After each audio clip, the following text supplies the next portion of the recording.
शमूएल ने परमेश्वर यहोवा की व्यवस्था के अनुसार इज़राइल के लोगों की अगुवाई की और उन्हें सलाह दी।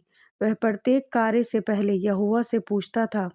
जब वह वृद्ध हो गया तो उसने अपने स्थान पर अपने पुत्र योएल और अबिय्याह को न्यायी के रूप में नियुक्त कर दिया। योएल और अबिय्याह ने यहोवा परमेश्वर की व्यवस्था मानने के बजाय बेईमानी की और घूस ली। लोग इस अधार्मिकता की शिकायत करने लगे। इसीलिए इज़राइल के प्रधान रामा में शमूएल से मिलने को इकट्ठा हुए। उन्होंने शमूएल से कहा, तू बूढ़ा हो गया है और तेरे पुत्र तेरी राह पर नहीं चलते, इसीलिए हमें अन्य राष्ट्रों की तरह एक राजा दे। यह सुनकर शमूएल को अच्छा नहीं लगा, परंतु उसने यहोवा परमेश्वर से विनती की। यहोवा परमेश्वर ने उससे कहा, उन्होंने तुझे नहीं वरन मुझे अपने राजा के रूप में तिरस्कार किया है। शमूएल ने उन्हें राजा चुनने के बाद होने वाले परिणामों के बारे में चेताया। उसने लोगों से कहा, राजा तुम्हारे पुत्रों को लेकर अपनी सेना में भर्ती करेगा और कुछ को अपने रथों में और कुछ को अपने खेतों और अन्य स्थानों पर काम में लगाएगा। तुम्हारी पुत्रियां उसके महल में दासियों की तरह सेवा करेंगी, सुगंध बनाने, रसोई और रोटी पकाने का काम करेंगी। राजा तुम्हारी उपज का दशवांश लेगा और तुम उसके दास बन जाओगे। जब तुम सहायता के लिए यहोवा की दुहाई दोगे, तब वह तुम्हें नहीं छुड़ाएगा। लोगों ने शमूएल की बात सुनने से मना कर दिया और कहा, हमें अन्य राष्ट्रों की तरह एक राजा दे जो हमारी अगुवाई करे। शमूएल ने लोगों की बात यहोवा परमेश्वर को बताई। यहोवा परमेश्वर ने उत्तर दिया, लोगों की सुन और उन्हें एक राजा दे। इसीलिए शमूएल ने इज़राइलियों से कहा, सभी अपने अपने नगरों को चले जाओ। बिन्यामीन के गोत्र में कीश नाम का एक पुरुष था। उसके पुत्र का नाम शाऊल था। शाऊल रूपवान युवक था और अपने परिवार में सबसे लंबा था। एक दिन कीश के गधे खो गए तो उसने शाऊल से कहा कि एक सेवक को साथ लेकर पहाड़ी देश में खोए हुए गधों को ढूंढे। शाऊल और उसके सेवक ने गधों को बहुत ढूंढा, परंतु वे नहीं मिले।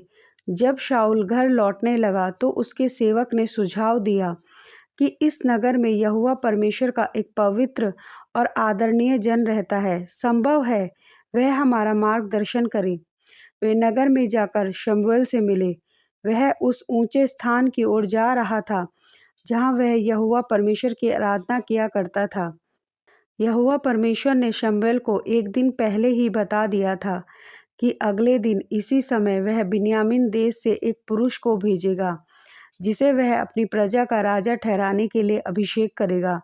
वह इज़राइल को पलिश्तियों के हाथ से छुड़ाएगा। शाऊल ने शमूएल से पूछा, क्या आप मुझे बता सकते हैं कि भविष्यवक्ता का घर कहाँ है? शमूएल ने उत्तर दिया, मैं ही भविष्यवक्ता हूँ। मेरे साथ ऊंचे स्थान पर चलकर भोजन कर। कल तू अपने पिता के घर लौट जाएगा। तेरे पिता के गधे मिल चुके हैं, इसीलिए चिंता ना कर। शमूएल ने शाऊल और अन्य 30 अतिथियों को भोजन करने के लिए बुलाया और बाद में उसके साथ घर की छत पर बातें की। अगली सुबह जब शाऊल और उसका सेवक जाने को तैयार हुए तो शमूएल ने सेवक को आगे भेज दिया ताकि वह यहोवा का संदेश शाऊल को अकेले में सुना सके। जब वे अकेले थे तब शमूएल ने जैतून के तेल की कुप्पी लेकर शाऊल के सिर पर उंडेल दी और कहा, क्या यहोवा ने तुझे अपनी प्रजा का अधिकारी होने के लिए अभिषेक नहीं किया? उसने शाऊल को 3 चिन्ह बताए जो उसके साथ घटित होने थे। ताबोर के बांज वृक्ष के पास वह 3 पुरुषों से मिलेगा जो उसे 2 रोटी के टुकड़े देंगे।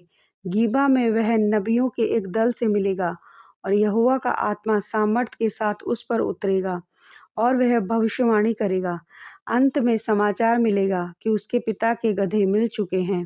सब बातें वैसे ही हुई जैसे शमूएल ने कही थी।